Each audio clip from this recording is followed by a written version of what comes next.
The frigid December morning of 2020 began with an unusual disturbance on Edgewood Road. 5 unmarked police cars quietly pulled up in front of a modest 2-story house in Annapolis, Maryland.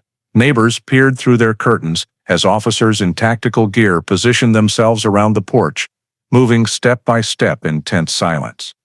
Inside, 54-year-old Laura Hale was making her morning coffee, a habit she had maintained for over a decade since the day her husband, Dr. Michael Hale, vanished without explanation.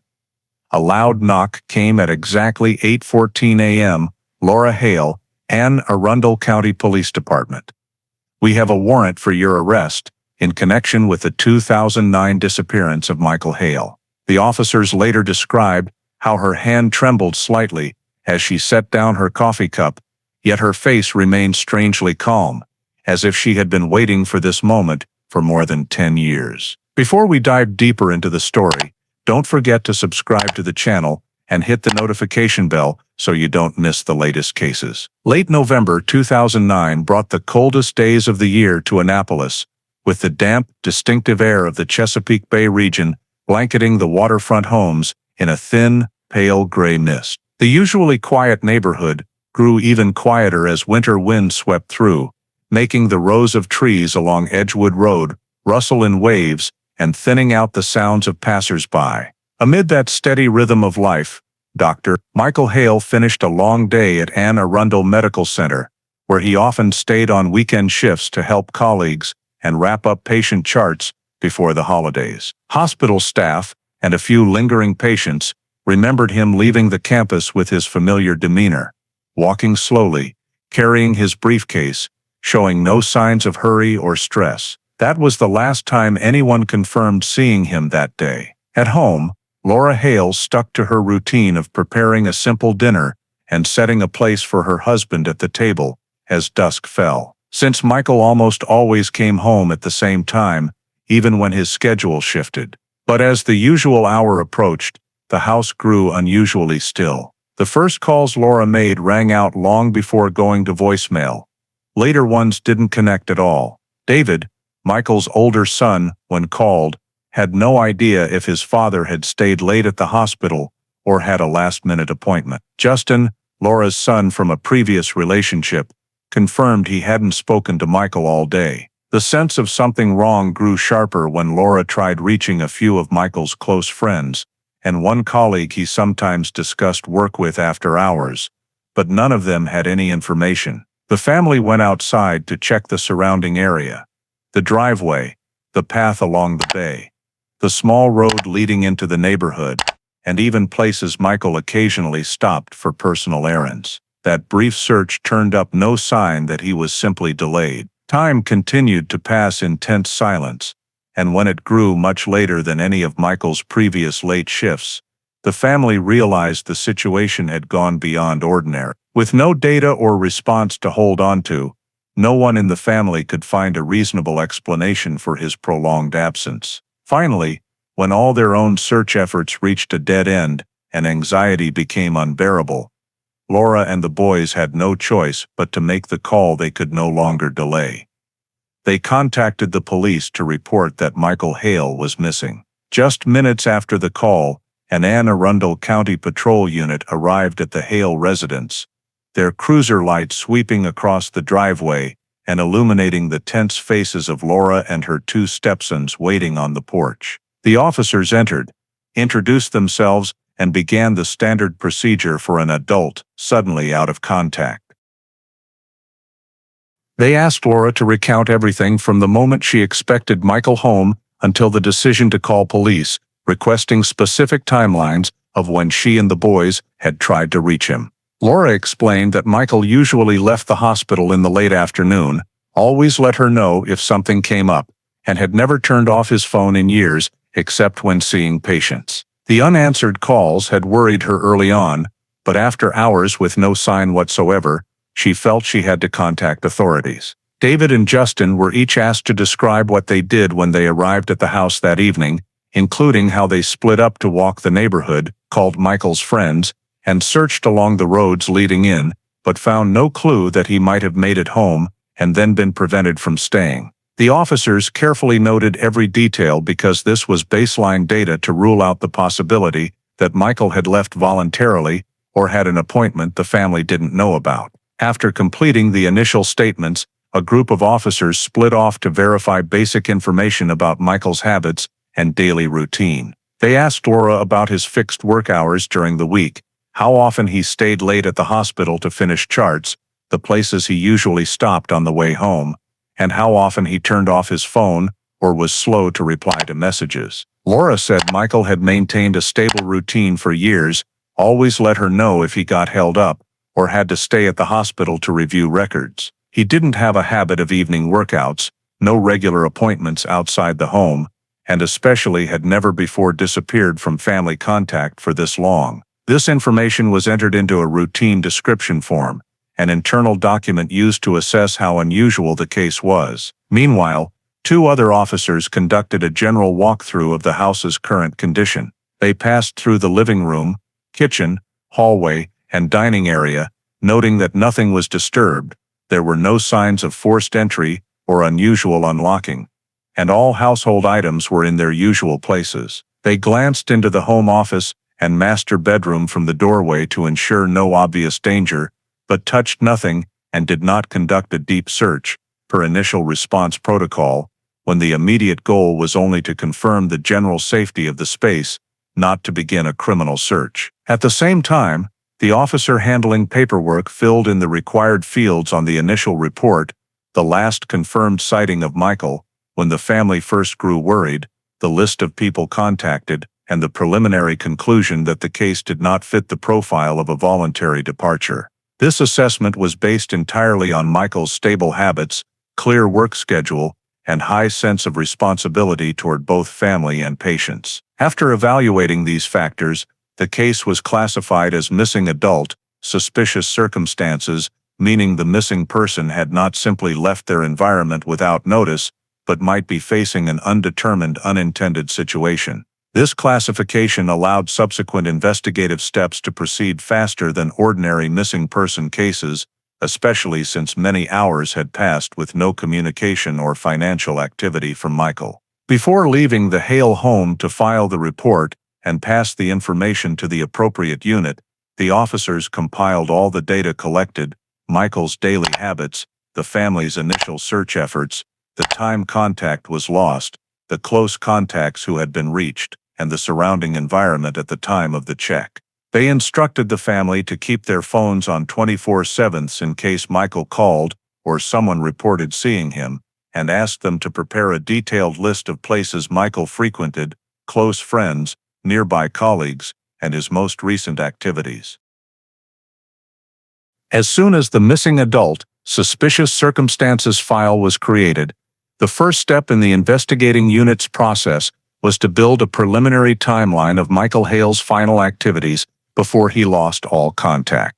Detectives started at Arundel Medical Center, where Michael had ended his shift that afternoon. The nephrology department's administrative staff were questioned about his hours that day, when he left his office, and whether there were any last-minute appointments he had to handle before heading home. According to attendance records and confirmation from several colleagues, Michael finished work at his usual time, packed up his papers, reviewed patient charts, and left the treatment area without rushing or changing his normal routine. Detectives reviewed hospital campus cameras, including hallway cameras near the clinic, the main entrance, and the staff parking lot. Some footage showed Michael exiting the building and walking to the parking area with a steady gait, alone, displaying no unusual behavior and no indication he was being followed.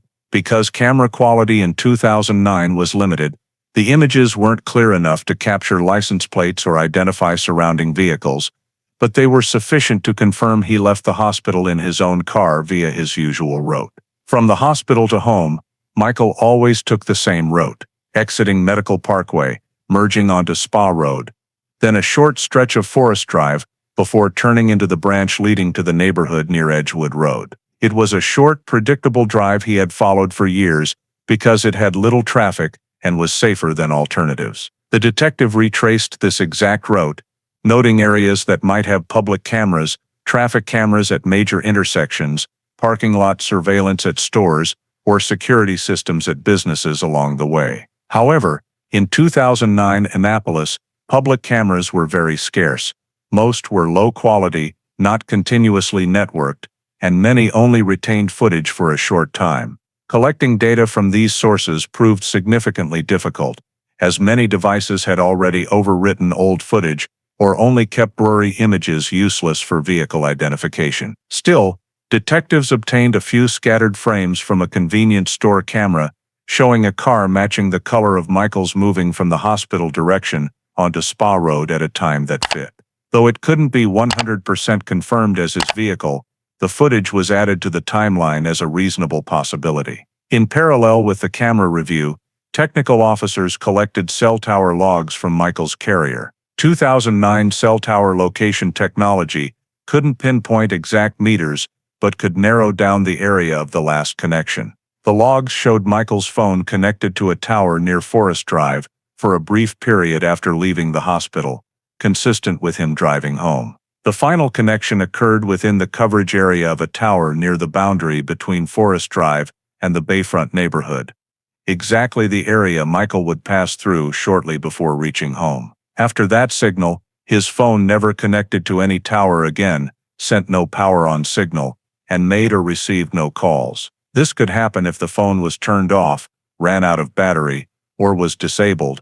However, given that Michael always kept his phone charged and rarely turned it off, the sudden loss of signal was considered unusual.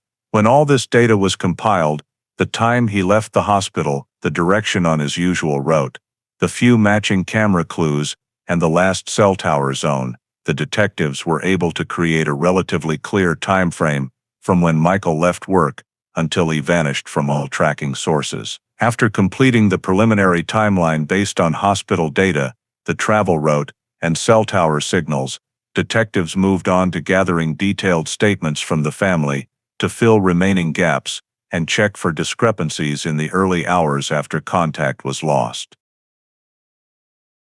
Laura was asked to recount her entire day from when she left the house in the morning, the places she visited, when she returned home, and everything that happened that evening. Laura said she had a fairly fixed schedule. She left before Michael, worked at a private office on West Street, left work in the late afternoon, and drove straight home. She described the time she entered the house, when she started preparing dinner, when she checked her phone and saw no messages from Michael, and when she made the first unanswered calls. According to Laura, she stayed home all evening except for briefly stepping out to the driveway to see if Michael's car was there. She insisted there was no reason Michael would deviate from his route home, and no precedent for him turning his phone off for hours. After recording Laura's statement, detectives spoke with David, Michael's biological son, to establish what he did from the moment Laura called until he arrived.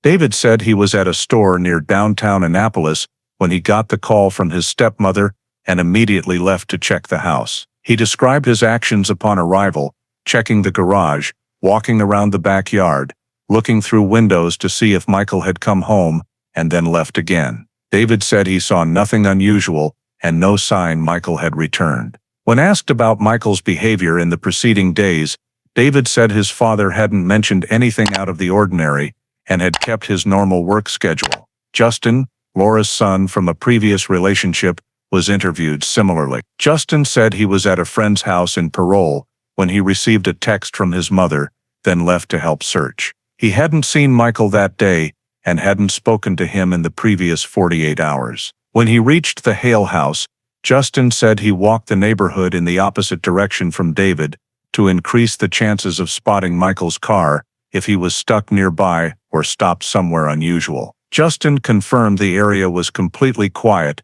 with no strange people or activity and no unusual sounds. After collecting statements from all three, detectives cross-referenced the times each provided with the external data timeline. The times Laura gave, when she left work, arrived home, and started calling, generally matched traffic conditions and when Michael should have left the hospital. However, there was a slight discrepancy in when Laura said she first checked the driveway and when David recalled arriving, because David remembered the porch light being on when he got there, while Laura said she only turned it on after making several unanswered calls. This was noted as a minor inconsistency, likely due to memory under stress, but was still recorded for later comparison. David's statement aligned almost perfectly with what he had previously told police over the phone, especially the time he left the store to head to the house, which matched the cell towers his phone pinged that evening. In Justin's statement,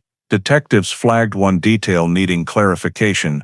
Justin said he only received his mother's text after she had called David, but the timestamp differed slightly from what Laura reported. The difference was only a few minutes, but was noted for possible later cross-checking. Additionally, Justin wasn't certain about the exact time he left his friend's house, a small detail but one that could affect the sequence of events. Overall, the detectives found that most of the family members' statements aligned on major points, with only a few minor timing inconsistencies. These discrepancies were not yet significant enough to be considered suspicious, but they were documented because they could become important if contradictory evidence emerged from other sources later. After completing the collection of family statements and cross-referencing them with the preliminary timeline, search and rescue teams were deployed to carry out the initial search phase in the residential area surrounding the Hale home. The objective of this phase was to sweep the immediate radius to determine whether Michael might have encountered an incident on his way home or very close to where he lived, especially given that the Bay Area neighborhood has many narrow, poorly lit roads where a vehicle could easily be forced to stop or the driver could suffer a medical issue.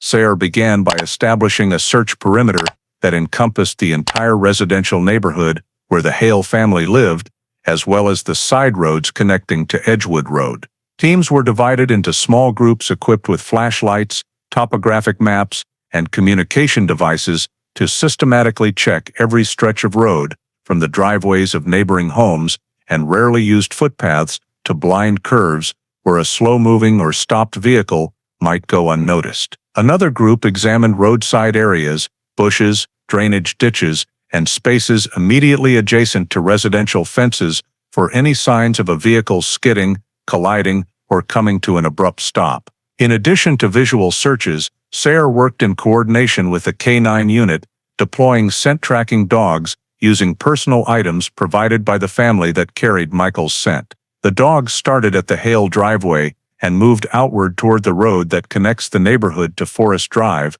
At each intersection, the dogs picked up the scent and showed clear tracking behavior, indicating Michael had likely returned to the immediate vicinity, or at least that his route overlapped with the familiar path home. However, as they approached the major intersection near Forest Drive, the scent trail began to weaken. The K-9s repeatedly lost the track near the cell tower where Michael's phone had last connected, a finding consistent with the technically constructed timeline, but which provided no further clue about his subsequent location. Losing a scent trail in high-traffic areas is common because the scent is diluted by passing vehicles, bay winds, and the wide roadway, making it difficult for dogs to maintain direction. During the neighborhood sweep, Sayre also checked small parking pull-offs along the route, the backyards of homes with open gates, and secluded spots where someone might pull over in an emergency. No evidence was found that Michael's vehicle had ever been present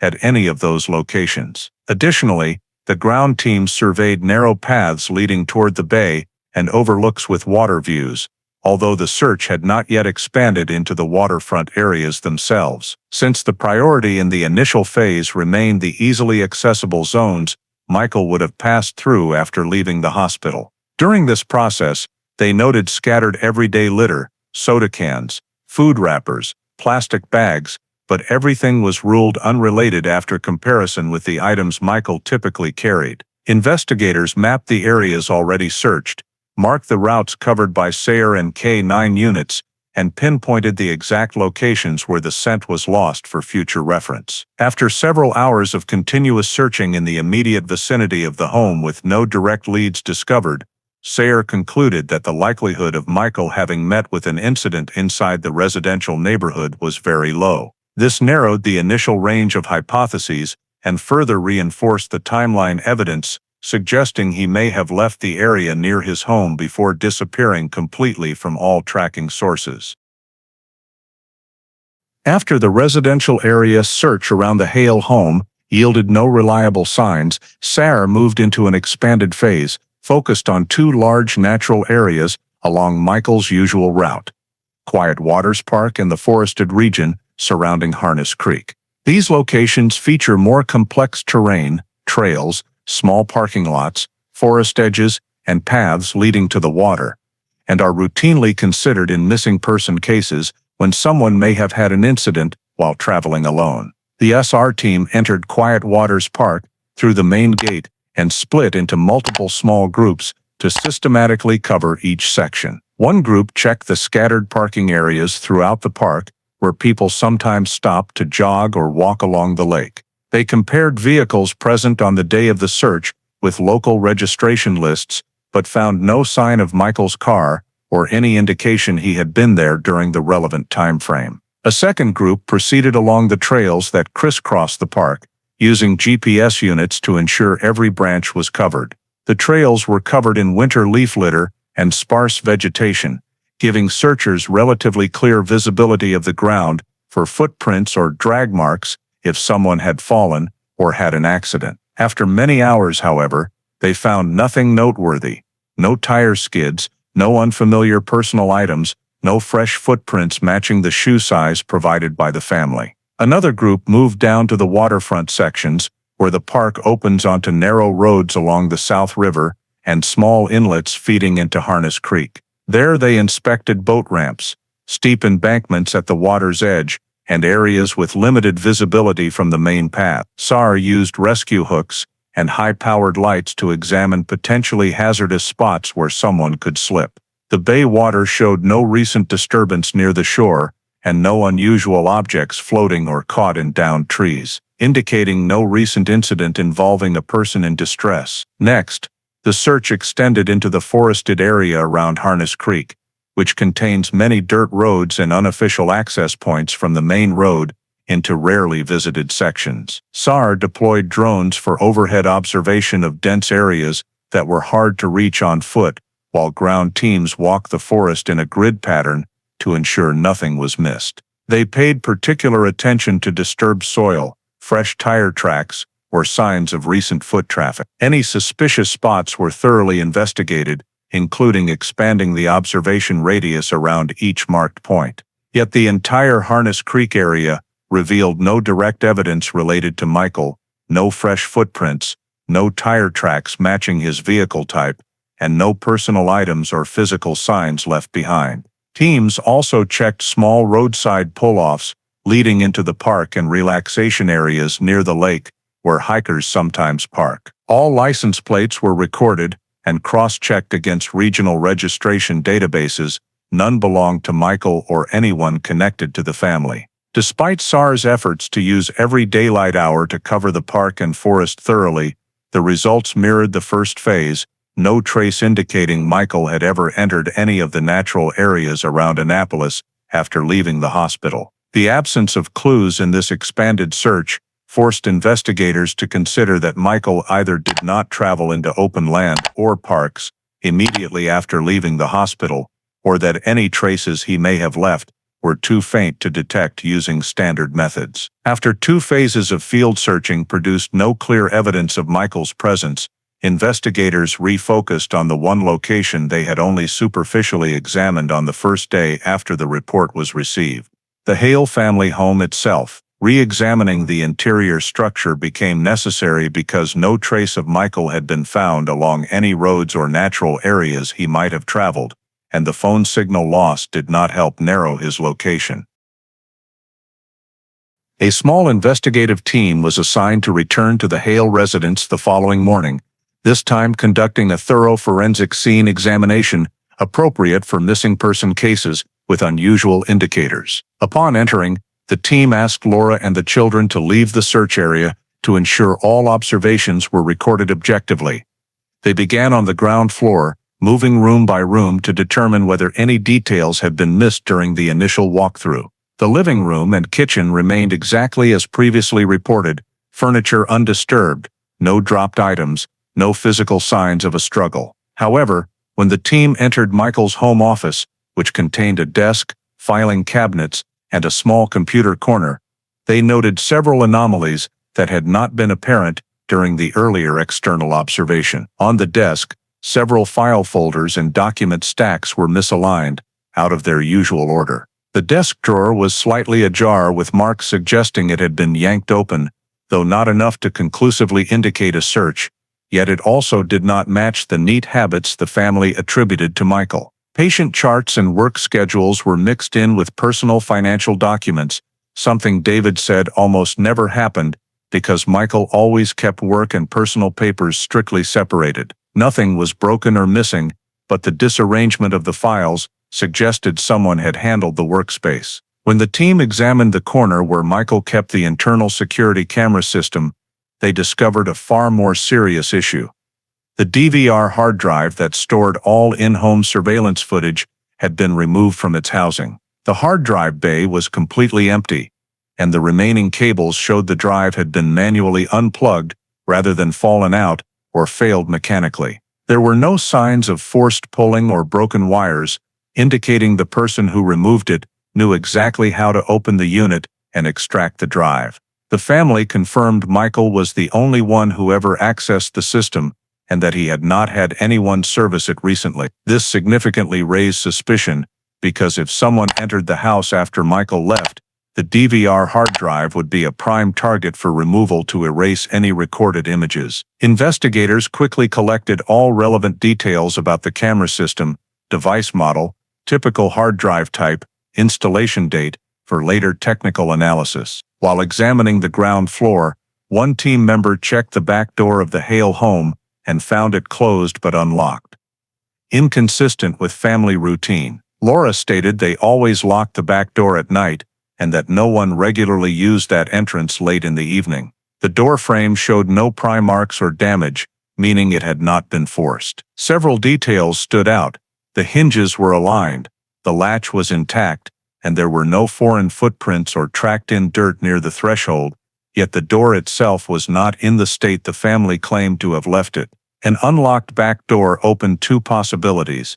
Michael used that exit before disappearing, or someone else entered or left the house through it at an undetermined time. This was flagged as irregular because it contradicted the family's stated habits and did not match the condition of the house when Laura first realized Michael had not returned. The team continued checking the area around the back door for any other minor disturbances, displaced objects, faint impressions on the carpet, or anything differing from the family's description. Though no additional concrete clues were found, the combination of details, the lightly disturbed office, the missing DVR hard drive, and the unlocked back door, formed a pattern of anomalies that could not be ignored. Investigators documented every discovery in the examination report, marked points requiring deeper analysis, and informed command that this was no longer a routine missing person case. The level of suspicion was elevated because the initial evidence pointed to deliberate third-party interference, or at least to someone having been inside the Hale home at a time that did not align with the family's statements and could not be explained by Michael's own actions. When all the signs inside the house were considered together, no widespread disruption but clear irregularities. At precisely the most critical locations, the team concluded that the interior of the home had to be treated as a location directly connected to the events immediately preceding Michael's disappearance. For the first time in the entire case, physical evidence had emerged, suggesting the possible involvement of another person in the process of his vanishing. After discovering the first unusual signs in the Hale home, particularly the removed DVR hard drive and signs of tampering in the office, the investigation team began re-examining the list of individuals who had contact with Michael in the days leading up to his disappearance. During interviews with the family and checks at the hospital, investigators noted one name that stood out: Daniel Corelli, the family's regular repairman, who had come to the Hale home the afternoon before Michael went missing to handle some minor maintenance items, according to Laura's initial statement. Since Daniel was present at the house during a time very close to when Michael was last seen, the team determined that fully re-verifying his entire statement was necessary to establish a more accurate timeline of events and assess his potential involvement in the irregularities found in the home. Investigators contacted Daniel and asked him to come to the police station to provide more detailed information. Daniel stated that he arrived at the Hale home in the late afternoon to fix plumbing under the kitchen sink at Laura's prior request. He said the job went quickly and without issues, and that he left before Michael returned home from the hospital. When asked about specific times, Daniel said he arrived around 4 p.m. and left around 5 p.m.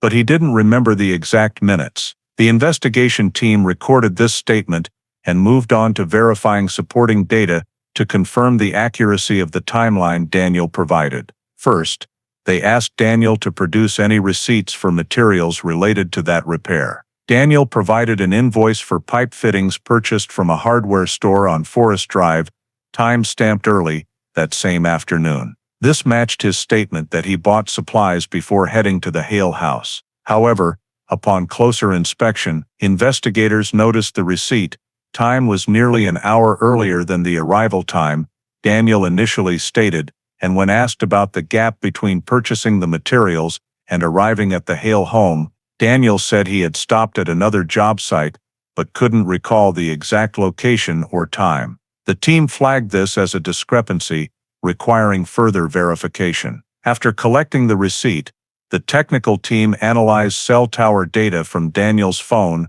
on the day he claimed to have visited Michael's home. Cell tower location technology in 2009 was not precise, but it could confirm the general area where a phone connected to towers. The results showed Daniel's phone was in the coverage area corresponding to the hardware store at the time of the purchase, consistent with the receipt. However, when compared to the time he claimed to be at the Hale residence, the cell tower data revealed that Daniel's phone did not connect to towers near the Hale neighborhood until significantly later than his initial statement.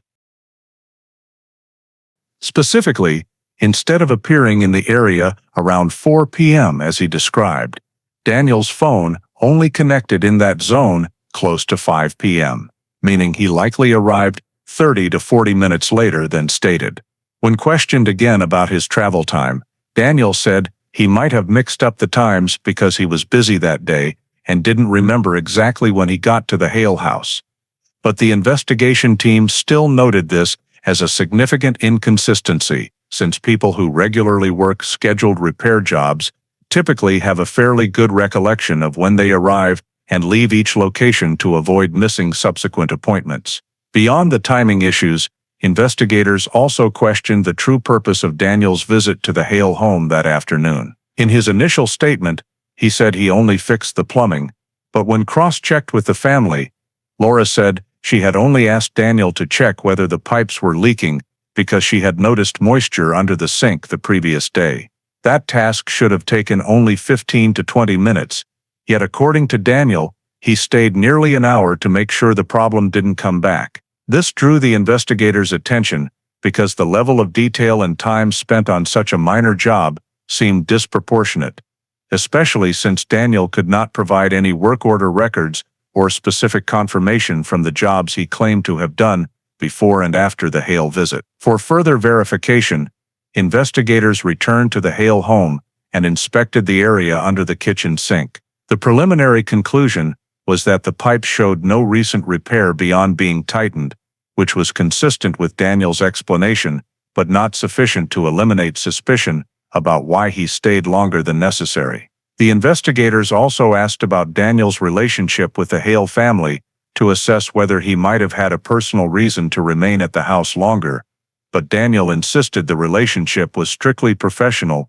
over many years, with no conflicts or disputes. However, when pressed about the last time he had seen Michael before the repair visit, Daniel became hesitant, saying he didn't remember exactly and that it might have been a few weeks, whereas Laura had previously stated that Daniel had been to the house multiple times that month for minor repairs. The gap between these two statements led investigators to consider the possibility that Daniel was deliberately downplaying the frequency of his direct contact with Michael to avoid questions about interactions in the days leading up to the disappearance. Combining all the data collected from the statements, material receipts, cell tower logs, and the small but notable inconsistencies investigators concluded that Daniel Corelli was the last person known to have been inside the Hale family's private space in the immediate time frame before Michael vanished. This, along with the inconsistencies in his account of the timing and purpose of his visit, meant Daniel was no longer simply a witness, but was officially designated a person of interest, someone with sufficient connection to warrant continued in-depth investigation. Placing Daniel in this category did not mean he was considered a suspect, but it allowed the team to focus more closely on his actions, movements, and interactions in the period leading up to Michael's disappearance to determine whether he played any role in the irregularities discovered at the Hale home. After Daniel Corelli was designated a person of interest due to inconsistencies in his statement and his presence near the time of Michael's disappearance, the investigation team shifted to reviewing non-physical factors that could reflect Michael's behavior in his final hours, financial activity, communication records, and the status of personal devices. First, investigators requested transaction history from the bank where Michael maintained his checking account and credit cards. As a doctor with a stable schedule, Michael's accounts typically showed regular activity such as bill payments, everyday purchases, or hospital-related transactions. However, when reviewing the 3 days before and after he was last seen, there were no transactions whatsoever after he left the hospital. The banking data showed complete silence, no cash withdrawals, no credit card use at stores, no online payments, and no charges at gas stations. The absence of any transactions after Michael left work further supported the conclusion that he did not voluntarily go anywhere else or engage in any normal daily activities afterward. Investigators cross-checked this with Michael's financial habits and confirmed he did not carry large amounts of cash, so if he had stopped at a pharmacy, grocery store, or gas station as usual, a credit card transaction would have appeared. The fact that there was no spending at all, even minor, led the team to lean toward the likelihood that Michael never had the opportunity to carry out those personal activities after leaving the hospital. The next step in examining behavior was verifying the activity status of Michael's cell phone. From carrier data, the technical team knew the last signal appeared in the area where Forest Drive intersects with the vicinity of Edgewood Road, after which the phone never powered back on, never sent a ping, never received calls, and never appeared in any other coverage area. This could happen if the battery died, but the family confirmed Michael always charged his phone before leaving the hospital. The possibilities of accidental damage or manually turning it off were considered, but such actions were inconsistent with Michael's habits, and there was no apparent reason for him to do so intentionally. The investigation team reviewed call and message logs stored by the carrier, compared them with family statements, and found that Michael made no calls after leaving the hospital. The abrupt stop of the phone, both behaviorally and technically, was flagged as a critical detail because it aligned with the banking accounts also remaining inactive, creating a void in activity that did not fit Michael's routine. When combined with Michael's disappearance, investigators began to focus on the possibility that his communication devices had been deliberately disabled under circumstances yet to be determined. In parallel with reviewing finances and the phone, the search team continued examining the Hale home to identify any other important items missing besides the already discovered DVR hard drive. Through comparisons with family statements and on-site observations, investigators quickly noticed that Michael's personal laptop, normally kept on the desk or on the shelf above it, was nowhere in the house. The family confirmed Michael used this laptop for both work and personal finance management, and often carried it between the hospital and home, but if he had taken it that morning, it should have been found in his car or in the house when he returned. The laptop's absence raised a key question: whether Michael took it with him before disappearing, or someone else removed it to delete or conceal important digital data. The team documented the empty spot in the office, identified the missing device, and compiled a list of information to request from the hospital about whether he brought the laptop to work that final day. Internal records showed Michael typically brought the laptop to the hospital early in the week, but no one could recall for sure whether he had it that last day. The laptop disappearing at the same time as Michael led the investigation team to question whether someone else intentionally took the device to eliminate digital evidence, especially since the DVR hard drive had also been removed from the same space.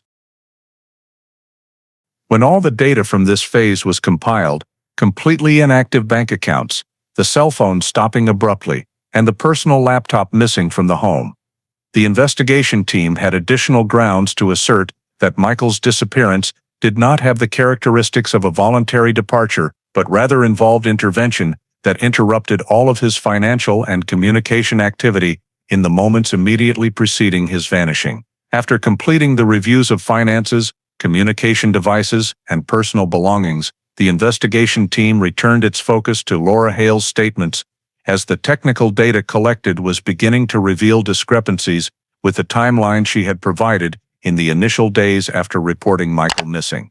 Cross-referencing her statements with 2009 cell tower data became essential to determine the accuracy of what Laura remembered or reported, since tower connections, though crude by today's standards, could still provide an objective time frame for her movements during the period Michael disappeared. According to her initial statement, Laura said she left the office in the late afternoon, went straight home, and was there early enough to prepare dinner and check Michael's phone when he hadn't contacted her. However, cell tower data showed Laura's phone remained connected to a tower near the West Street area significantly later than the time she claimed to have left the office. The difference was not huge, but was enough for investigators to note because it suggested Laura may have stayed in that area longer than she stated. When questioned again, Laura explained that she might have stayed late to finish a few work tasks, but the team requested verification from her coworkers. The staff roster for that day showed that others on her shift had left earlier, and no one recalled Laura staying as late as the data implied. This created an unexplained gap in time. Additionally, Laura's claim that she stayed home continuously from the moment she arrived until she called the children was cross-checked with cell tower data. The record showed that Laura's phone connected at least once to a tower outside the primary coverage area of the Hale neighborhood, indicating the phone had briefly left the residential area. This was significant because it directly contradicted Laura's assertion that she didn't leave the house for a minute before calling David and Justin. When asked if the phone could have been left behind or in the car, Laura said she clearly remembered having the phone in her purse the entire evening. But the team flagged this detail for deeper review since the alignment between her statement and the technical data was not assured. After cross-referencing the technical data, the investigation team also examined neighbor testimony, an independent source that could either support or refute Laura's account. One neighbor who lived 2 houses away and regularly walked to the bay in the evenings reported seeing Laura's car in the driveway much later than the time she claimed to have been home. Specifically, the witness described the Hale front porch light coming on and Laura's car only then pulling into the driveway near dusk, rather than earlier as she had stated. Although the witness could not pinpoint the exact minute, he remembered it clearly because that was when he returned from his usual walk around the bay, which he did at a consistent time each day. The investigation team compared the neighbor's description with the cell tower data, and both indicated Laura likely arrived home later than she recalled or later than she wished to present. This was the second instance during verification where technical data and an external witness aligned against the timeline Laura provided. When investigators asked Laura about the neighbor seeing her car much later, she replied that the neighbor might have mistaken her car for someone else's in the area, but the team noted that the neighbor accurately described the make, model, color, and parking position, details unlikely to be confused in a low-traffic residential neighborhood like the Hales. Cross-referencing the various data sources revealed at least 2 timeline points in Laura's statements that did not match independently recorded reality. First was the time she left the office. Cell tower data showed her phone still near West Street when she claimed to be on her way home. Second was the time she arrived home. Both the neighbor's testimony and cell tower coverage indicated she got home later than she initially stated. These inconsistencies were not enough to conclude wrongdoing, but were sufficient for investigators to document in the file as a series of anomalies requiring continued analysis. The mismatched timelines, combined with the removed DVR hard drive and Michael's missing laptop, gave the investigation team reason to question the accuracy and honesty of Laura's statements. The investigators concluded that Laura's account contained multiple unexplained time gaps, and cross-checking with independent data proved that the timelines she provided could not be considered fully reliable. After analyzing the inconsistencies in Laura's statements and cross-referencing them with technical data, the investigation team expanded the scope of witness canvassing in the neighborhood to determine whether any unusual activity occurred around the Hale residence on the night Michael disappeared. While going door to door, several residents reported hearing no strange noises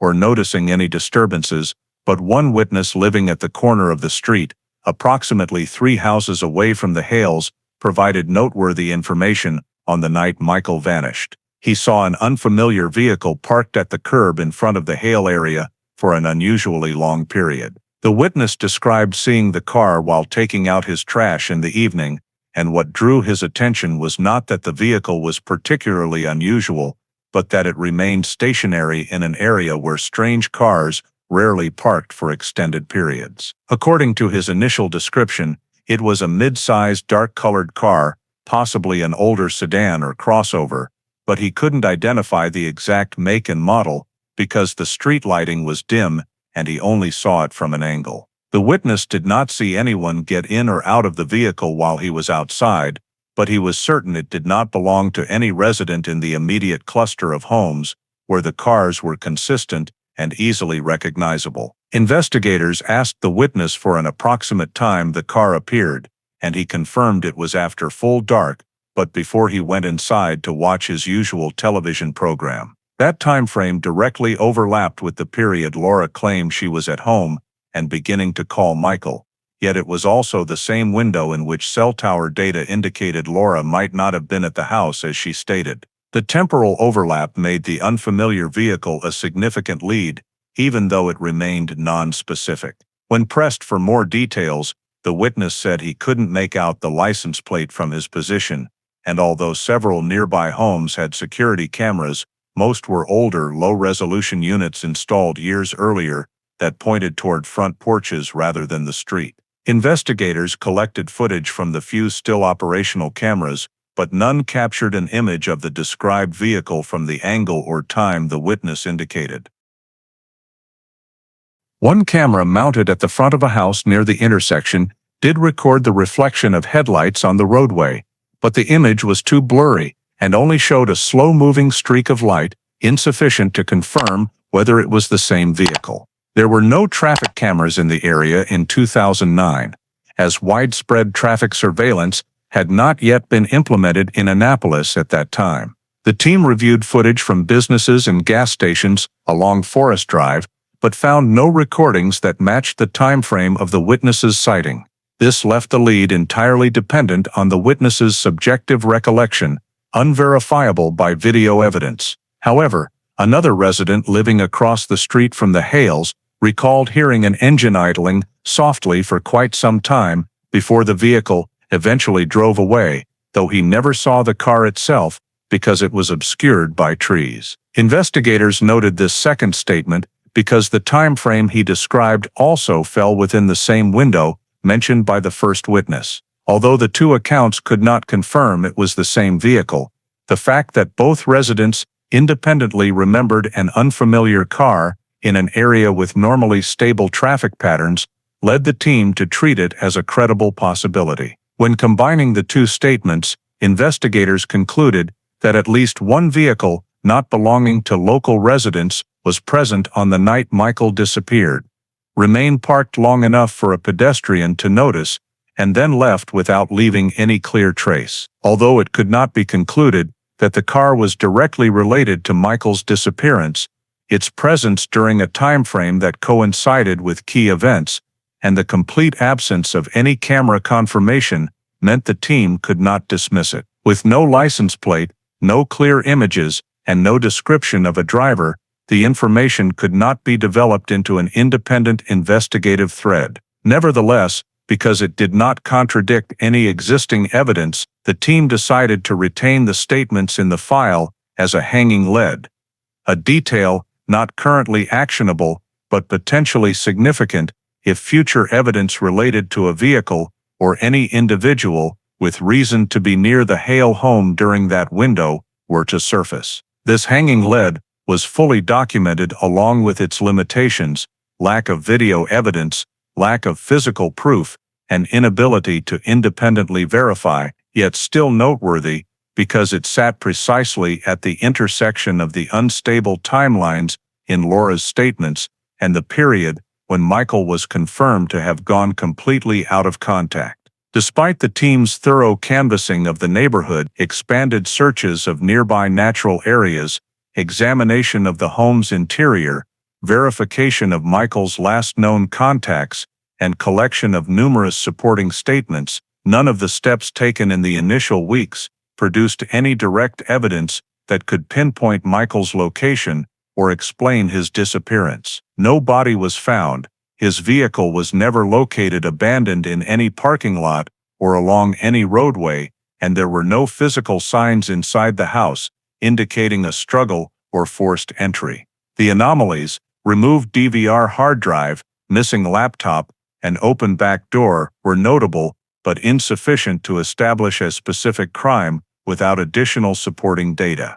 The sighting of the unfamiliar car near the home on the night Michael vanished also could not be developed into a concrete lead due to the absence of plate capture on camera and lack of associated physical evidence. Meanwhile, cell tower data for both Michael and Laura only narrowed timing, not precise location. The inconsistencies in Laura's statements, though documented, were not enough to establish criminal conduct, as they could stem from faulty memory under stress. Daniel Corelli, despite several unexplained gaps in his timeline, had no physical evidence or communication trail tying him directly to Michael's disappearance. The inability to recover footage from the home security system because the DVR hard drive had been removed deprived investigators of the only potential source that could definitively show who entered or left the Hale residence during the critical window. Combined with the extremely limited public traffic camera system in Annapolis in 2009, the ability to trace vehicles or strangers in the area was virtually non-existent. These technological limitations of the era meant the initial investigation always lacked the critical pieces needed to pivot into a criminal case. Although the case remained active for many months, with repeated reviews of travel routes, statement cross-checks, and financial examinations, no new breakthroughs emerged. Each piece of collected data had reference value, but never connected into a logical chain leading to any conclusion or specific suspect. Ultimately, after exceeding the typical time frame for a missing person case with no new developments involving a body, vehicle, phone, finances, or witnesses, the file had to change status. In 2010, after nearly a year without any meaningful new leads, Michael Hale's disappearance was officially transferred to the Arundel County Cold Case Unit for archiving and passive monitoring, pending the emergence of new evidence or sufficient advances in investigative technology to warrant reopening. From 2010 to 2020, Michael Hale's missing person file remained in the cold case catalog, but under Arundel County's periodic review cycle, certain stored physical items were re-examined whenever forensic technology advanced enough to expand testing capabilities. The cold case unit began by re-evaluating all evidence collected from the Hale home in 2009, including fibers recovered from the office, faint shoe prints near the back door, and several unidentified fingerprints found on the desk and file cabinet edges. At the time, fiber and footwear analysis technology was limited, so the original reports only noted unidentified. However, between 2015 and 2016, with new generation FTIR spectroscopy equipment and 3D footwear impression comparison software, the cold case unit prioritized these items for retesting to see if anything had been missed. First, the fibers were run through the spectrometer and returned a polymer structure matching the type commonly used in thin mechanics gloves, widely produced for repair work or moderate manual labor. This was significant because the family confirmed Michael did not use that type of glove in daily life, and no such gloves or related tools were present in the Hale home. The fiber analysis indicated it did not originate from clothing or items inside the house and was almost certainly introduced from outside. This led the cold case unit to note the likely presence of someone wearing mechanic's gloves in Michael's office at an undetermined time. Concurrently, forensic examiners reanalyzed the 2009 shoe prints near the back door. Using 3D modeling software, the tread pattern, depth, and wear characteristics were reconstructed more clearly, enabling comparison against databases of industrial footwear. Results showed strong similarities to a common style of work boot from that era, primarily used in construction, repair, or manual labor jobs. The impression depth also suggested the wearer's weight was average to above average, corresponding to a shoe size larger than Michael wore. This increased the likelihood that the print belonged to an outsider rather than a family member. Although the exact brand or individual could not be identified, the industrial boot match and its location right beside the back door found open on the night of the disappearance raised the possibility that the wearer entered or exited through that route. This finding complemented the glove fiber evidence, pointing to an unknown presence inside the home at an unverified time. Additionally, the cold case unit rechecked the fingerprints lifted from the office. Family prints and those from verified visitors were excluded.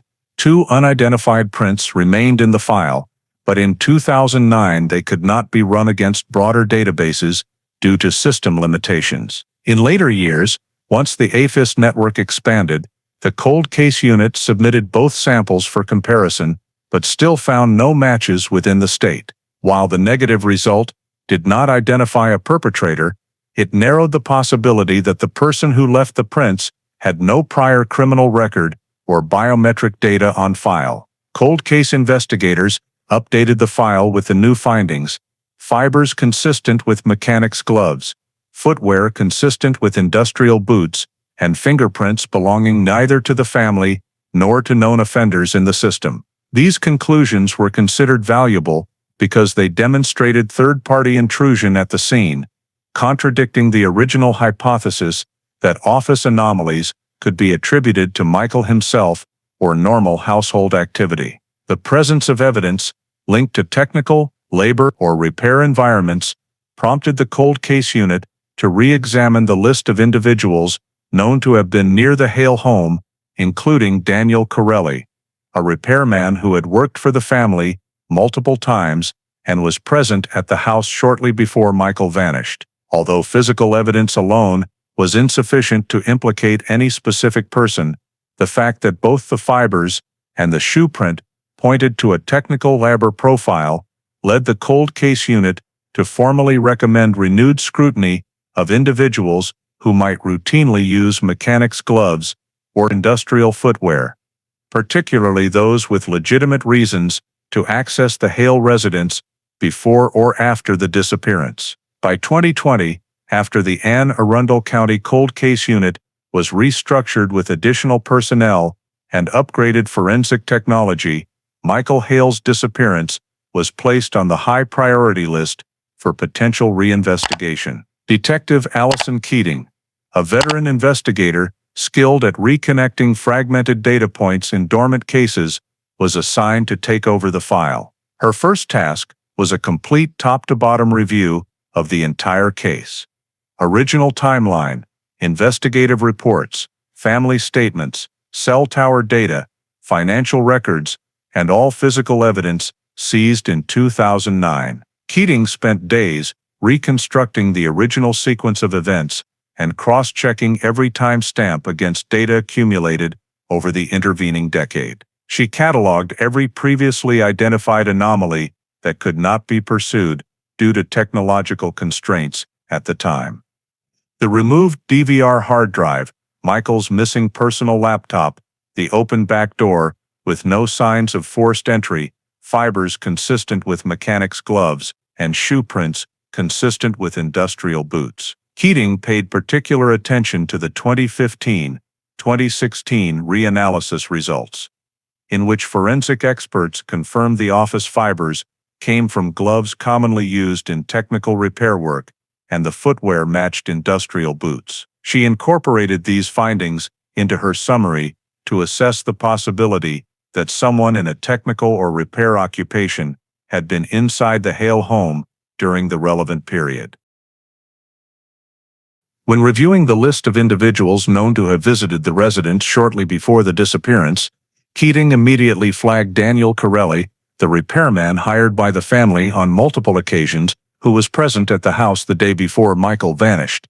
Although Corelli had been designated a person of interest as early as 2009, the evidence then was too weak to pursue aggressively.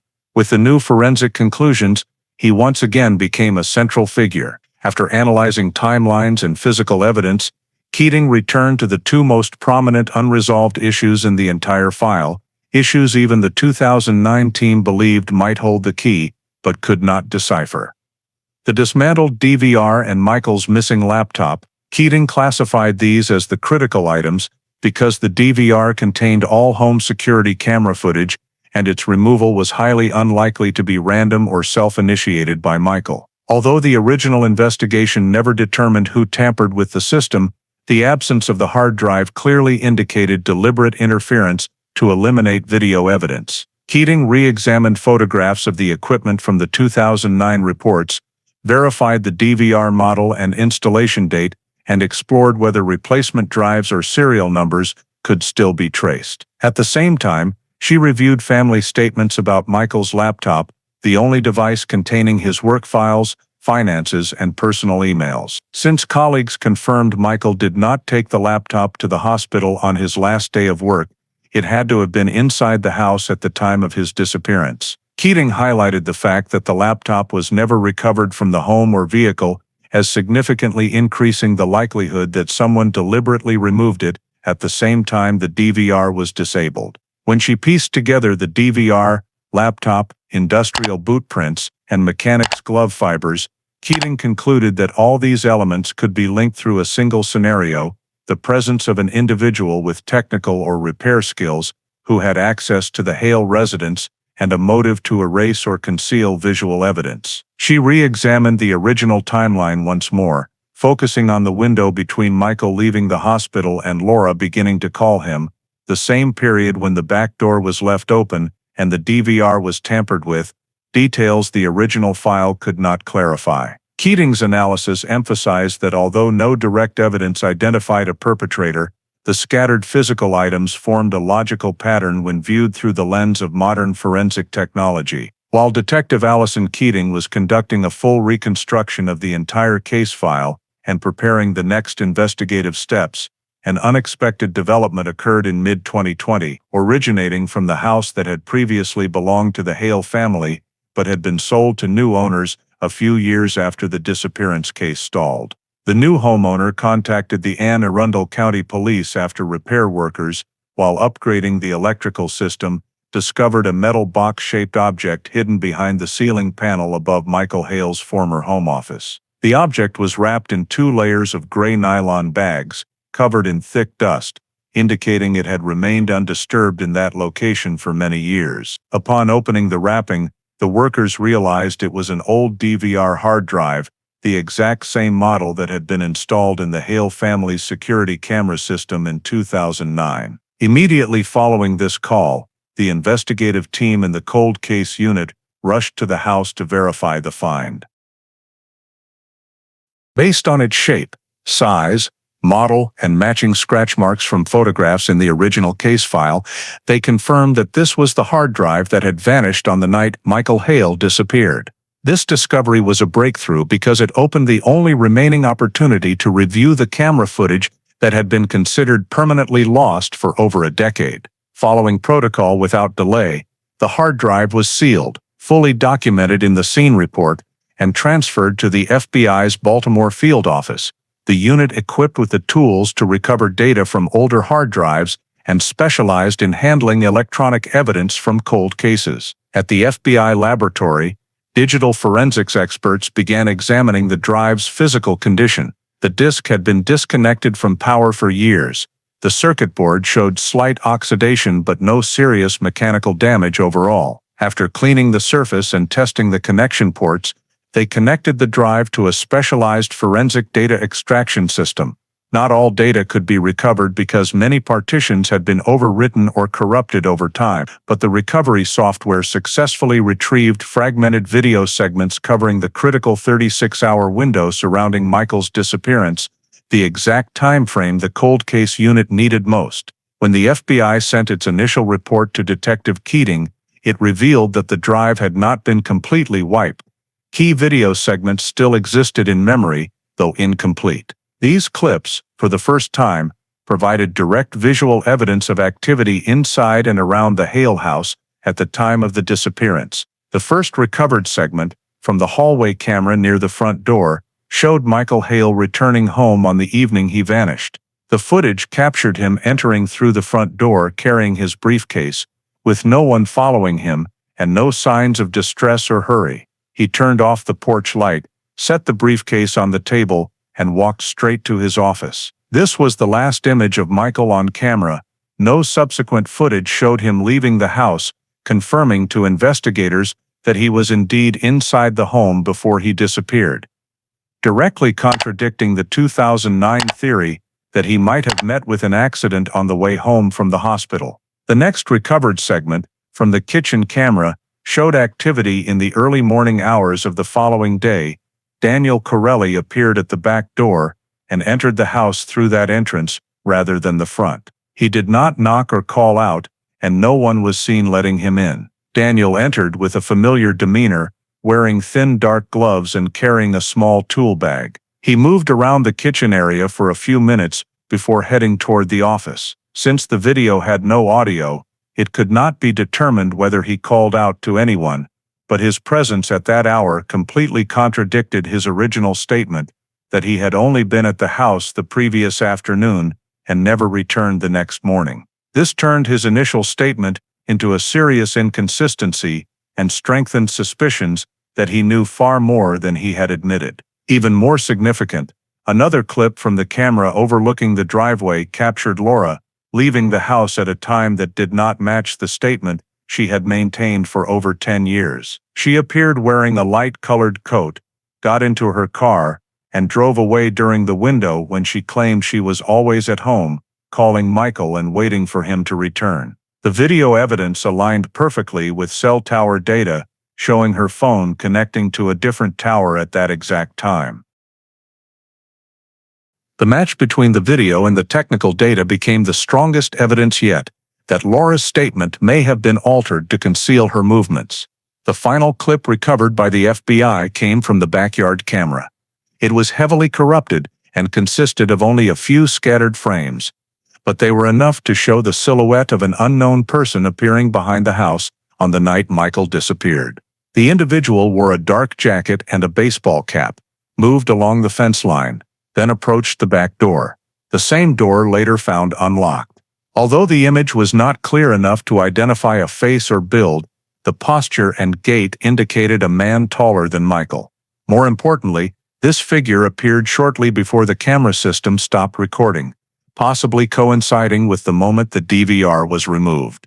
The mysterious stranger, Daniel's unexplained early morning presence, and Laura leaving the house at a time that contradicted her statement formed a chain of evidence never before seen in the 2009 file, while simultaneously providing three independent yet interconnected investigative leads. When Detective Keating viewed all the recovered clips sent by the FBI, she immediately understood that Michael Hale's disappearance was not simply a collection of minor anomalies, but a deliberate sequence of actions, most likely involving more than one person, designed to conceal the truth for over a decade. After the FBI Baltimore field office successfully recovered the fragmented video segments from the DVR hard drive, hidden in the office ceiling, and transferred the full data set to the cold case unit, Detective Allison Keating began the most critical phase of reopening the case, constructing a complete forensic timeline by combining four independent sources of evidence: internal security camera footage, 2009 cell tower records, physical evidence collected at the scene, and Michael's financial analysis. For the first time since 2009, all the data was placed side by side within a single logical framework, allowing Keating to reconstruct what actually happened inside and around the Hale residence during the window when Michael vanished. She started by cross-referencing the video of Michael returning home with the final cell tower ping from his phone near Forest Drive. The data showed Michael entering the house just minutes after the last ping, proving he had made it home safely and did not encounter trouble en route. The absence of any footage showing him leaving afterward, combined with no new bank transactions and his phone going dark immediately after arriving, led Keating to conclude that everything leading to Michael's disappearance occurred inside or immediately around the house. The evening footage showed Michael entering his office, setting down his briefcase, and closing the door. That was the last moment he appeared on camera. Keating compared this to the 2009 evidence. The office had been lightly disturbed, the DVR hard drive removed from its unit, and Michael's personal laptop missing.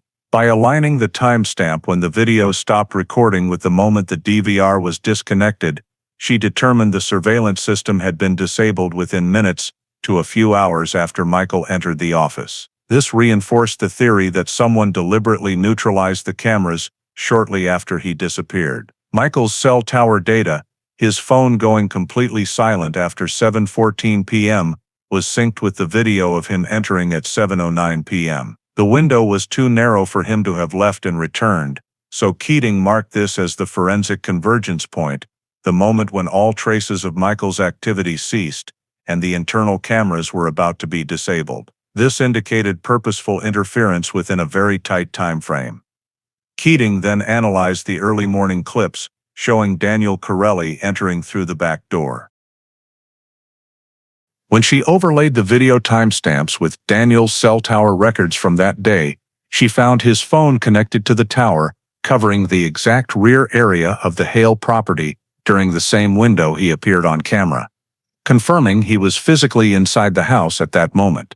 This directly contradicted his claim of never returning after the previous day's repairs. Matching the video evidence with 2009 physical evidence, particularly fibers from mechanics' gloves and industrial boot prints, Keating realized they perfectly matched the thin gloves and heavy boots Daniel wore while walking through the kitchen. The moment he moved toward the office also aligned with the location where fibers had been recovered in 2009. Forensic experts confirmed the gloves Daniel used at work shed fibers identical to those found, dramatically increasing his relevance to the case. Another key piece of the forensic timeline was the footage of Laura leaving the house at a time inconsistent with her statements. The 2009 cell tower data corroborated this, showing her phone connecting to a tower outside the residential area during the exact window the video captured her driving away. Based on her direction of travel in the footage, Keating mapped it against cell tower coverage and determined she headed toward Forest Drive. Since Laura had no financial transactions during that period, the timeline flagged this as an unexplained behavioral gap and placed Laura among individuals whose actions contradicted objective data and their own statements. Finally, Keating incorporated the last piece of data, the unknown figure in the backyard, appearing just before the DVR stopped recording. She compared the silhouette's height, build, and movement pattern with the 2009 boot prints. Analysis showed the prints were consistent with the weight and stride length of the person in the video, confirming the figure could not be Michael or any family member, but was instead an unidentified taller male. When the forensic timeline was fully assembled, Keating narrowed the suspect pool to 3 individuals present around the critical moments. The stranger in the backyard, Daniel Corelli, who appeared on video the next morning with multiple serious inconsistencies in his statement, and Laura, whose movements did not match objective records. However, when factoring in access to technical equipment, glove fibers, boot prints, and the illogical timing of his presence inside the house, the timeline made Daniel the only person who satisfied every physical, technical, and temporal criterion. Thanks to the long-hidden video evidence, modern forensic analysis, and cell tower cross-referencing, Keating was able, for the first time since 2009, to construct a coherent sequence of events, pinpointing when Michael fell out of sight and identifying the primary subjects, requiring deeper investigation. After successfully building the forensic timeline, Detective Allison Keating shifted to an in-depth financial analysis, an area considered dead-end in the 2009 investigation, but now critically important. when combined with the newly uncovered chain of events. Keating began by requesting complete transaction records for the joint account shared by Michael and Laura for the 6 months prior to his disappearance, as well as statements for Laura's separate personal accounts for comparison. In 2009, banks lacked advanced analytical tools, but by 2020, the cold case unit could use forensic accounting software to reconstruct cash flows and flag unusual patterns. Within hours, Keating identified a suspicious pattern: 3 transfers totaling more than $18,000 from the joint account to Laura's personal account in the 8 weeks before Michael vanished. Notably, these transfers occurred during weeks when Michael was on hospital duty and away from home in the afternoons, and they were executed either in person at a branch or online from the home network. Family deposit records showed the joint account was normally used only for bills and household expenses. Large transfers to a personal account were extremely rare. Laura's 3 consecutive transfers without clear purpose notes led Keating to flag them as potential financial concealment. When Keating checked authorization rules, she confirmed Laura had access to the joint account, but transfers over $10,000 at a branch required Michael's co-signature. Each of these transfers was kept below that threshold, indicating they were deliberately split to avoid joint approval, a common tactic in fraud investigation. Next, Keating searched for any legal documents Michael might have been preparing before he disappeared. In a recovered folder from the archived email account of the law firm Michael had used for estate matters, Keating discovered an email thread between Michael and his personal attorney sent just 2 weeks before the disappearance. In the messages, Michael requested a new will draft that would significantly alter inheritance, reducing Laura's share, increasing portions for the 2 sons, and moving certain jointly titled real estate into separate trusts for David and Justin.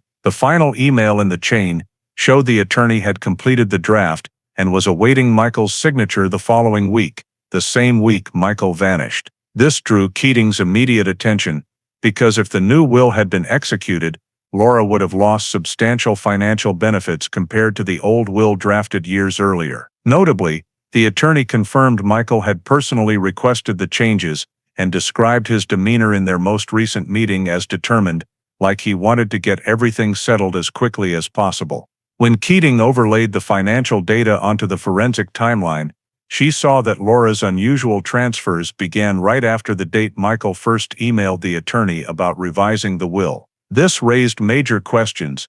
Did Laura know about Michael's plan to change the will, and if so, could a financial motive have formed before he disappeared? To strengthen this line of inquiry, Keating pulled all of Michael's emails from his final 3 months, including automatic backups stored on the hospital's internal servers. In one message to a different attorney handling financial matters, Michael wrote that he suspected some accounts are being accessed without my consent and asked for a review of unusual logins to his online banking. That email was sent just 5 days before he vanished. There was no reply on record, but Michael's explicit suspicion of unauthorized access led Keating to contact the bank directly for historical login records. The bank confirmed that around the time Michael emailed the attorney, the online account had at least 3 logins from devices not matching Michael's personal computer, though at the time they were not required to notify him due to the absence of unusual login alerts. Keating immediately connected this to the fact that Michael's laptop disappeared the night he vanished, a detail unexplained for over 10 years. The laptop going missing at the same time as the unauthorized logins led Keating to suspect the device may have contained information or emails someone wanted to obtain or delete. When all the financial evidence, unusual transfers, emails about changing the will, unauthorized access, and the new will draft was integrated into the forensic timeline, Keating realized that financial motive was not merely possible. It stood at the very center of Michael's disappearance. The new data did more than reveal pre-disappearance financial tension. It opened the possibility that someone close to him had acted to prevent impending changes that would have dramatically altered future asset distribution. As the pieces from the forensic timeline, financial data, and DVR footage gradually formed a clearer picture of what happened on the night Michael disappeared, Detective Allison Keating decided it was time to work Daniel Corelli again. This time, not as a witness, but as a central figure in the chain of events. The visit was unannounced. Keating and another investigator showed up directly at Daniel's workplace, a repair garage in Edgewater. Daniel looked surprised, but didn't resist speaking with the police again, though his face clearly showed defensiveness. Keating opened the interview by laying out the new evidence he could no longer dodge: video showing Daniel at the Hale family's back door, the morning after Michael vanished, completely contradicting his 2009 statement that he never returned to the Hale house after the plumbing job. When Keating showed the blurry but identifiable stills of his build and tool bag, Daniel froze, his hands clenching reflexively. He offered a few initial denials. "I'm not sure that's me. The video's too grainy." But when Keating produced the cell tower extract placing his phone in the exact Hale neighborhood at the exact time the camera captured him, Daniel realized denial was no longer an option. After several seconds of silence, he sighed, leaned back in his chair and said, "All right, I did go back that morning, but it wasn't to do anything wrong. I just wanted to check the pipes again, make sure there were no leaks." Keating immediately countered. If he was only checking pipes, why use the back door? Why not tell Laura? And why was he wearing gloves when the weather that morning didn't call for them? Daniel stumbled. I thought she was still asleep. I didn't want to bother her." That explanation collapsed under one detail. The video showed Daniel walking straight into the kitchen, then into the office, never once going near the kitchen sink area he claimed needed checking. Keating demanded an explanation. After a few seconds of silence, Daniel shifted into what detectives call cooperate under pressure, the psychological state suspects enter when they finally grasp how serious their situation has become. He spoke softly, avoiding Keating's eyes. "I went into the office to check the camera system. I wanted to make sure everything was okay." That answer instantly changed the atmosphere in the room. Keating leaned in, checking at whose request. Daniel stayed quiet so long the second investigator had to repeat the question. Finally Daniel exhaled hard, his shoulders slumped, and he said the words the cold case unit had been waiting 11 years to hear. "Laura, she asked me to." He explained that a few days before Michael went missing, Laura had complained to him that the camera system was glitching and asked him to figure out how to temporarily disable the DVR, because Michael didn't like being watched in his own house. According to Daniel, Laura wanted him to check the location of the DVR hard drive, how to remove and reinstall it, and which cables to disconnect. The statement lined up almost perfectly with the forensic timeline. The DVR vanished and was later found hidden in the dropped ceiling. Mechanic's gloves left fabric fibers, industrial boot prints near the back door, all consistent with Daniel's job and movements. When Keating asked why he never mentioned any of this in 2009, Daniel admitted he was afraid he'd be seen as deliberately sabotaging the Hale family's security system and scared Laura would pin it on him. He insisted he had no idea Michael was missing at the time and thought Laura just wanted the cameras checked for personal reasons. Keating pressed him on why he returned the next morning without telling anyone. Daniel first claimed Laura had called and asked him to come back for another look, but when Keating produced phone records showing no calls from Laura in that time frame, Daniel was forced to change his story. He admitted he came back because he felt worried Laura had been acting strange the day before and said she wanted to make sure nothing in the house recorded anything that shouldn't be recorded. The phrase "anything that shouldn't be recorded" immediately caught Keating's attention. When pressed further, Daniel said Laura had expressed frustration that Michael wanted to change the estate distribution and she was afraid he'd use the cameras to monitor or control her. When Keating laid out evidence of unusual financial transfers before the disappearance and the draft of a new will Michael intended to sign, Daniel confirmed that Laura seemed worried about money during that period and had once told him, "If he changes everything, I'll be left with nothing." The next phase of the interrogation took a new direction. Keating asked Daniel to list the places Laura frequently visited in the weeks before Michael vanished, where she met friends, stores she regularly went to, and especially any locations involving marinas or small docks that could be relevant to disposing of evidence. Daniel said Laura often went to an old clock repair shop on Bay Ridge Road, a small electronics store, where she once asked for advice about securing computers and, most importantly, a rented storage unit near Chinquapin Round Road, where, according to Daniel, Laura went twice in the same week before Michael disappeared. This was brand new information that had never appeared in any prior statement. When asked how he knew these locations, Daniel said Laura had often asked him to help carry things or do small repairs there because she trusted me. He also said Laura kept a fairly secretive schedule in those final weeks, frequently leaving the house in the evenings, claiming she was going shopping, but actually visiting the places he just named. The interrogation reached its critical moment when Keating asked directly, "Were you involved in any way in Michael Hale's disappearance?" Daniel answered instantly, "No, I didn't hurt him." But when asked whether he knew anyone who could have entered the house from the backyard the night Michael vanished, Daniel hesitated visibly before replying, "I don't know the name, but Laura said someone she knew was coming to help." That answer, combined with the forensic timeline and financial analysis, led Keating to conclude that Daniel was no longer just a contradictory witness.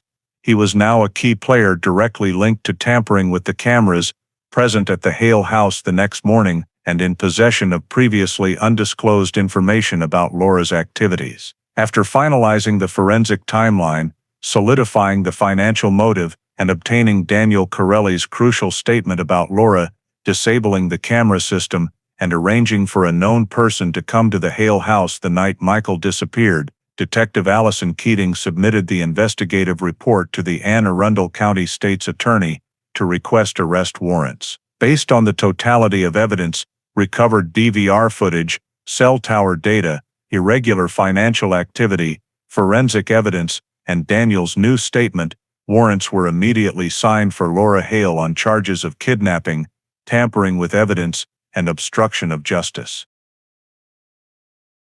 On the morning the warrants were executed, a tactical team arrived at Laura's home in Annapolis. She appeared shocked when police knocked, but offered no resistance. When the charges were read, Laura remained silent, except to request an attorney, the standard response of someone fully aware of the legal consequences. While Laura was being transported to headquarters, investigators simultaneously executed the arrest warrant for Daniel Corelli. Although the evidence of his role was not yet sufficient to charge him with the most serious offenses, his actions involving destruction of the camera system, false statements, and assisting in concealment exposed him to charges of obstruction, tampering, and making false statements. Daniel did not resist arrest. His face pale, avoiding eye contact with the officers, he likely realized that everything he had hidden for over a decade had finally surfaced like mud stirred from the bottom. At the station, Laura was interrogated by Keating and a supervising prosecutor. For the first several hours, she remained completely silent, answering only general questions with vague responses or repeating her request for counsel. However, when the recovered DVR footage was played, clearly showing her leaving the house at times that contradicted her statements, and Daniel appearing at the back door, cracks began to appear in Laura's calm facade. Keating continued questioning, now focusing on the finances, transfers to separate accounts, unauthorized access to Michael's banking, the new draft will that would have cut her out of most of the estate. Each question landed like a precise blow to the weaknesses Laura had concealed for over 10 years. When Keating produced the email Michael sent his attorney about changing the estate distribution, and said bluntly, "He was going to cut you out of most of the inheritance, wasn't he?" Laura suddenly burst into tears, a reaction no one expected after hours of silence. The silence stretched on, then was broken by a hoarse sentence, "I didn't mean for it, everything just got out of hand." Keating stayed calm, said nothing, and let the silence pull Laura forward. And it did. Laura started talking. Not about guilt, but about desperation and fear of losing everything. She kept trying to shift direct responsibility to someone else, but when asked about the unidentified figure in the backyard on the video, her eyes changed completely. She dodged the question twice. On the third direct demand, "Who was that person?" Laura went completely still, but her eyes darted rapidly. Cornered psychologically, she suddenly pivoted in an entirely different direction, and that pivot became the investigation's biggest breakthrough. Laura dropped her head, her trembling hands clasped tightly together, and uttered the words every interrogator recognizes as the moment a defense collapses. "I'll talk, but I want a deal." The prosecutor immediately laid out the terms. Any consideration for leniency required information leading to the recovery of Michael Hale's body. Without a second's hesitation, Laura nodded. Her next sentence froze the room. "He's in the woods south of Jug Bay, near the old trail. I don't remember the exact marker, but I can show you." Keating asked her to describe precisely how to reach the area, what items were involved, and who went with her. Laura skipped the second question and only described the location: turn off River Farm Road, go deep down an unmarked dirt track, past 3 fallen tree canopies, then to a low-lying area. She said the body was buried not very deep because it was cold and the ground was hard. As soon as Laura's statement was documented, the task force obtained an emergency search warrant and activated specialized support units. By dawn the next day, the full search team from K-9 units to crime scene forensics was deployed to the woods south of Jug Bay using the coordinates and description Laura provided, ready to examine every square foot of ground. When the forensic team and K-9 unit entered the designated area, they quickly recognized features matching Laura's description: 3 fallen trees blocking the path and a low-lying depression deep in the woods. There, the K-9 began reacting, sniffing through the layer of decayed leaves and cold, damp soil before stopping at an unnaturally compacted patch of ground. Less than 30 centimeters down, investigators uncovered the first piece of dark-colored jacket fabric, followed by human arm bones. Within an hour, the entire body, decomposed but still clothed, and with some personal items intact, was exhumed and positively identified as Michael Hale through dental comparison with old records. Next to the body,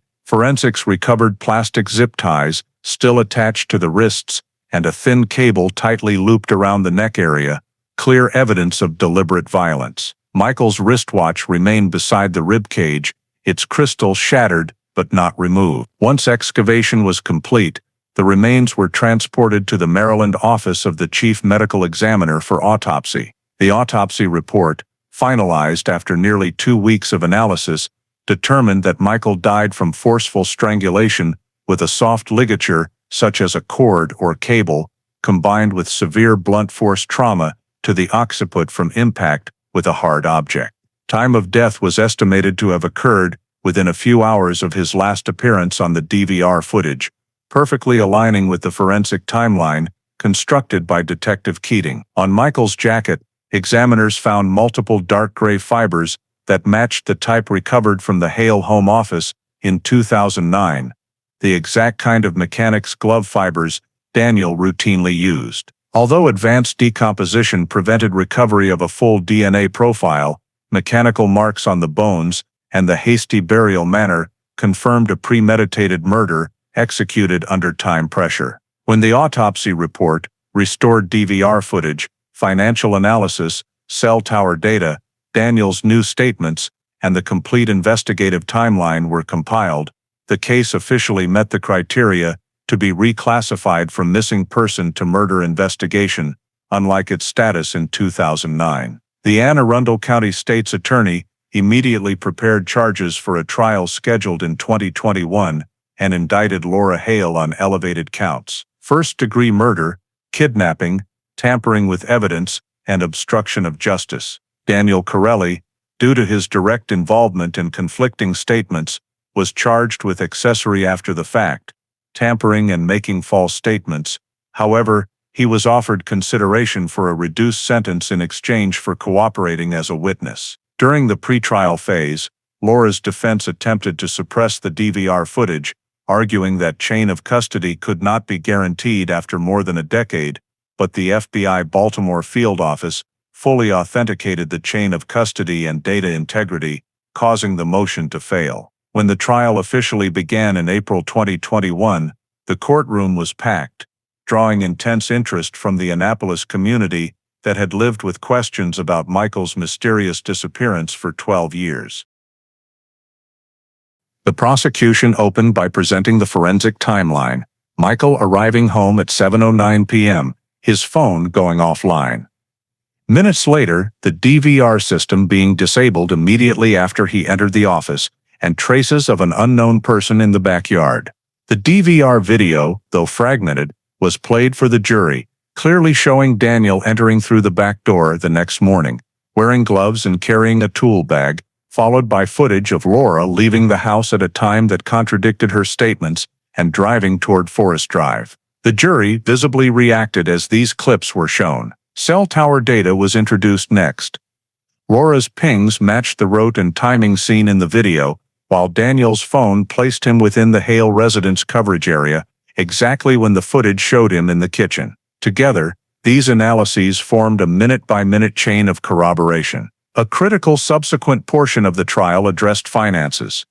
The prosecution highlighted 3 small but unusual transfers from the joint account to Laura's personal account, Michael's suspicions that his accounts were being accessed without permission, and an email to his attorney stating he wished to amend his will to reduce Laura's share. Prosecutors emphasized that these financial changes occurred immediately before Michael vanished, establishing a strong quantifiable motive. Daniel was called to the stand after days of preparation. Under oath, he admitted Laura had asked him to examine and instruct her on removing the DVR hard drive, and that she appeared anxious because Michael wanted to change everything. Daniel testified that Laura asked him to come the next morning to make sure the camera system no longer contained any recordings, but he denied being present the night Michael was killed. Nevertheless, his testimony established that Laura had both access to the camera system and motive to disable it immediately before and after Michael disappeared.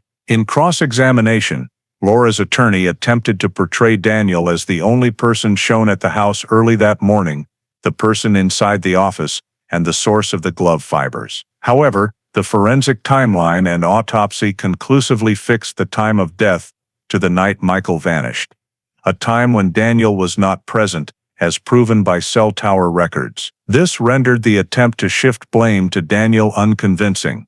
The most damning portion of the trial was the presentation of the exhumation and autopsy evidence. The medical examiner described in detail the ligature marks on the cervical vertebrae, the skull fracture at the rear, and the burial posture, all indicating homicide by force. When combined with Laura's statements about the burial location, the jury received a complete picture. The body hastily buried in a remote forest area not far from places Laura frequented, mere steps from the exact spot she had described. When all forensic evidence was laid before the court, DVR video, cell tower analysis, physical evidence, financial records, Daniel's testimony, and the reconstructed timeline, the prosecution's case became airtight and cohesive. Laura had a powerful financial motive, engaged in concealment and destruction of evidence, was present at the critical time, and was the only person who knew precisely where Michael's body was buried. The trial lasted several weeks, and when closing arguments concluded, the jury took little time to reach a verdict.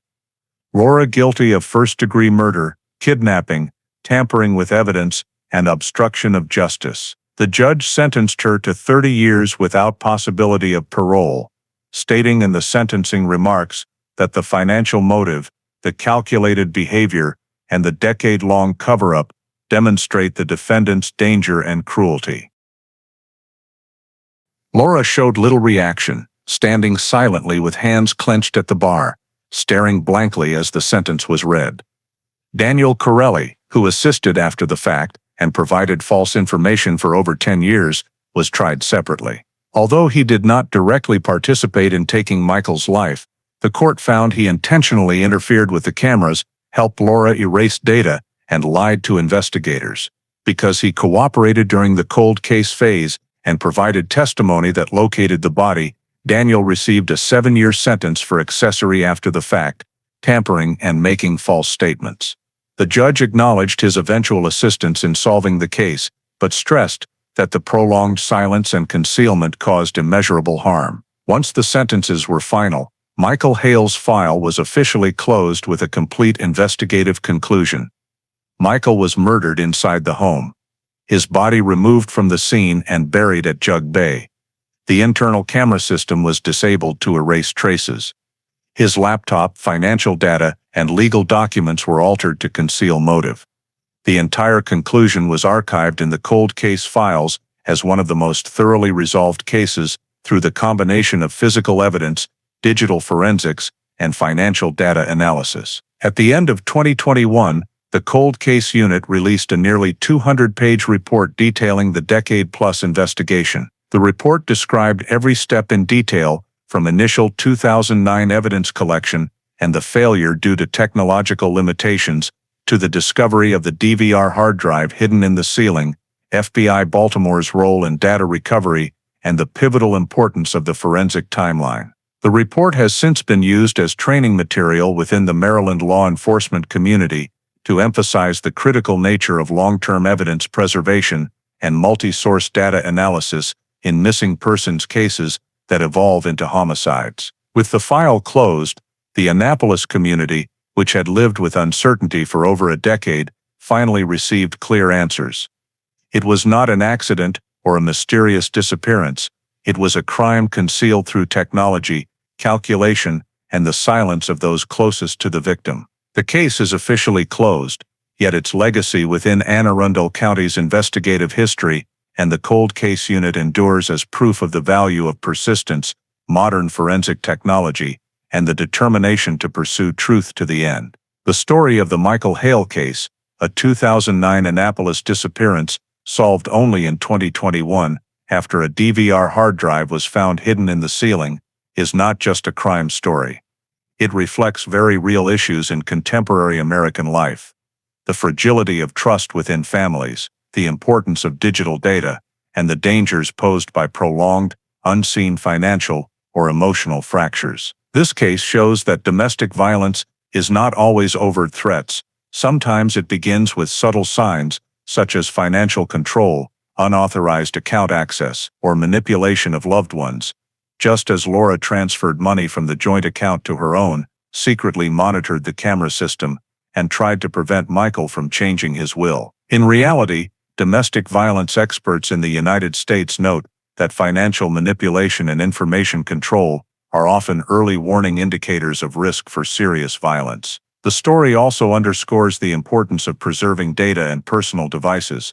The missing laptop and removed DVR hard drive were the two factors that delayed the investigation by more than 10 years. In today's world, where so much of our lives is tied to digital data, it is essential to have backups, security measures, and proper device management to prevent critical information from being erased or exploited by others. Furthermore, the case highlights the value of financial transparency in marriage and the necessity of keeping wills up to date, not just to protect assets, but to minimize risks from hidden conflicts that can be concealed. The most important lesson of all: small irregularities in a loved one's behavior, inconsistent statements, secretive movements, or tampering with household devices should never be dismissed. Today's American society has abundant resources such as the National Domestic Violence Hotline, legal counseling services, and victim protection programs. This story reminds us that seeking help early can save a life and prevent tragedies that drag on for decades. If you're interested in more cold cases solved after many years like the Michael Hale story, please subscribe to the channel so you don't miss any future investigations. Thank you for watching, and see you in the next video with more true, hard-hitting stories from American life.